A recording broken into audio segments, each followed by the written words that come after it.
ঠিক গায়েবের আর একটা বড় অংশ হচ্ছে পরকাল, জান্নাত জাহান্নাম, বারজাখী জীবন, এগুলো গায়েব। প্রত্যেক জগতের পরবর্তী জগতের কিছু আলামত পূর্বের জগতে থাকে। যেমন আমাদের পরের জগৎটা হচ্ছে বারজাখী জগৎ, তো বারজাখী জগতের কিছু চিহ্ন ওটা গায়েব। ওই গায়েবের জগতের কিছু চিহ্ন এই জগতে আছে, সেটা হচ্ছে ঘুম। প্রতিদিন আমরা একবার করে বারজাখী জগতে চলে যাই বা বারজাখী জগতের একটা স্বাদ নিয়ে আসি। মৃত্যুর পরবর্তী জীবনটা ওই রকম, কিয়ামত হওয়ার আগ পর্যন্ত। এই জন্য ঘুমানোর সময় আমরা কি বলি যে আল্লাহুম্মা বিইসমিকা আমুতু, হে আল্লাহ আপনার নামে ঘুমাতে যাচ্ছি জিনা। এটার অনুবাদ হচ্ছে হে আল্লাহ আপনার নামে মৃত্যুবরণ করতে যাচ্ছি, মরতে যাচ্ছি। ঠিক পরের দিন সকালে যখন ঘুম থেকে উঠি তখন কিন্তু এটা বলা নাই যে আল্লাহ আপনার রহমত আপনার দয়া ঘুম থেকে উঠলাম, জিনা। আহইয়ানা বা'দামা আমাতানা, হে আল্লাহ মরে গেছিলাম, মরা থেকে বেঁচে উঠলাম। কি অনুবাদ দেখেছেন? দোয়ার অনুবাদ কি ভয়ঙ্কর, যে হে আল্লাহ মরে গেছিলাম, মরা থেকে সকালবেলা বেঁচে উঠলাম। তাহলে ওই যে মারা গেছিলাম রাতের বেলা, এটাই বারজাখী জগতের হালকা স্বাদ পরের জগতে। মানে আপনার মরার পরে কি হবে, ওই গায়েবের জগতের কিছু আলামত এই জগতে আপনি প্রতিদিন দেখতে পাচ্ছেন। এখন যারা ঘুম চলে গেছে এদের মধ্যে একদল মানুষের স্থায়ী মৃত্যু হয়ে যাবে ঘুমের মধ্যেই, কারণ আল্লাহ সুবহানাহু ওয়া তাআলা প্রত্যেক ঘুমন্ত বান্দার রূহকে তার নিকটে টেনে নেন। প্রত্যেক ঘুমন্ত বান্দার পবিত্র কোরআনের আয়াত, যাদের যাদের বাঁচিয়ে রাখতে চান তাদের রূহগুলো আবার ফেরত দিয়ে পাঠান যখন তারা ঘুম থেকে ওঠে। তো রূহ মানে হচ্ছে দেখা, শোনা এবং চিন্তা করার শক্তি, এটা রূহ থেকে আসে। এই জন্য আমরা যখন ঘুমাই তখন আমার দেখার শক্তিও নাই, আমার শোনার শক্তিও নয়, আমার চিন্তা করার শক্তিও নাই, তাহলে এখন আমার রূহ নাই। শরীরের সাথে একটা সম্পর্ক বজায় রেখে বের হয়ে গেছে, হালকা একটা সম্পর্ক বজায় রেখে বের হয়ে গেছে। ওই সম্পর্কটা যদি আল্লাহ কাট করে দেয়, এটা স্পট ডেড, আর উঠতে পারবে না পরের দিন সকালে। কিন্তু রুহের প্রকৃত কাজ হচ্ছে দেখা, শোনা, চিন্তা করা, এটা রুহের প্রকৃত কাজ।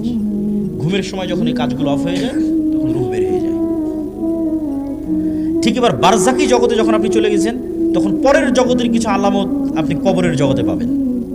মানে পরের জগৎটা তো জান্নাত এবং জাহান্নাম, কিয়ামতের পরের যে জান্নাত জাহান্নাম, তখন কবরে থাকা অবস্থাতেই জান্নাতের মৃদু আবহাওয়া আসবে, তাহলে আলামত দেখাচ্ছে যার পরের যে জগৎ সে জগতে তুমি জান্নাতে যাবা, সেটার কিছুটা আলামত নেও। যেমন দুনিয়াতে থাকতে তুমি ঘুমের মাধ্যমে পরের জগতের কিছু আলামত নিতা, এখন তুমি বারজাখী জগতে আছো, এখানে থাকা অবস্থায় এর পরের জগতের কিছু আলামত নেও। যদি জাহান্নামের হয়, শাস্তিযোগ্য বান্দা হয়, তাহলে জাহান্নামের গরম বাতাস আসতে থাকে তার কবরে। সরাসরি কিন্তু ওকে জাহান্নামে দেওয়া হয়নি, সরাসরি জান্নাতে দেওয়া হয়নি, কিন্তু তার পরের জগতে কি হবে তার কিছু ফিলিংস সে ওখানেই পাচ্ছে। এবং মানুষের আমলের ধরন অনুযায়ী এই রূহগুলো বিভিন্ন পর্যায়ে থাকে, আমলের ধরন অনুযায়ী। যেমন যারা শহীদ তাদের রূহগুলো পাখি হিসেবে জান্নাতে উঠতে থাকে এবং খাবারও গ্রহণ করতে থাকে, ইউরজাকুন, রিজিক দেওয়া হয়। তাহলে যারা শহীদ হয়ে গেল এদের রূহ পাখি হিসেবে জান্নাতে উঠতেছে। এদের চেয়েতেও যারা শ্রেষ্ঠ, শহীদদের চেয়েতেও যারা টপ লেভেলের রূহ, তারা আল্লাহ সুবহানাহু ওয়া তাআলার আরশের নিচে ঝুলন্ত অবস্থায় থাকে বারজাখী জগতে। এদের চাইতেও যারা টপ লেভেলের শ্রেষ্ঠ তারা হচ্ছে নবীরা। তারা দুনিয়া থেকে মৃত্যুবরণ করেছে, কিন্তু নবীদের বারজাখী জগতের জীবনযাপন আরও উন্নত পর্যায়ে, মানে কোয়ালিটি আরও বেশি। কোয়ালিটিটা কেমন? রাসূলুল্লাহ সাল্লাল্লাহু আলাইহি ওয়াসাল্লাম যখন গেলেন প্রথম আসমান, দ্বিতীয়, তৃতীয়, চতুর্থ, পঞ্চম, ষষ্ঠ, সপ্তম সব আসমানে নবীদের সাথে কথা হয়েছে। তো নবীরা তো মরে গেছে দুনিয়াতে, তাহলে ওখানে কীভাবে কথা হচ্ছে? নবীদেরকে সাথে করে না সালাত কীভাবে হচ্ছে?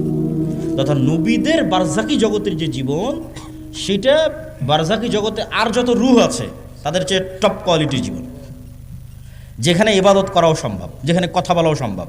মুসা আলাইহিস সালাম তো কতদিন আগে মরে গেছে, কিন্তু মুসা আলাইহিস সালামের সাথে মুহাম্মদ সাল্লাল্লাহু আলাইহি ওয়াসাল্লামের দেখা হচ্ছে মেরাজের সফরে এবং কথা বলতেছে। তাই এটা হলো বারজাখী জগতের জীবন, যেটা কিয়ামতের পূর্ব পর্যন্ত এবং মৃত্যুর পরের। তাহলে এগুলো তো গায়েব। এই গায়েবগুলোর উপর আপনার ঈমান, ইয়াকিন কোন পর্যায়ের, আপনি কোন জায়গা থেকে এগুলোর উপর ঈমান রাখেন? এগুলোকে আপনি চোখে দেখতে পাওয়ার মতো ঈমান রাখেন, না বাস শুনলাম দেখলাম শেষ? যতক্ষণ পর্যন্ত চোখে দেখতে পাওয়ার মতো ঈমান অর্জন এই জিনিসগুলোর উপর না হবে, ততক্ষণ পর্যন্ত গোলামি থেকে মুক্তির রাস্তা তৈরি হবে না।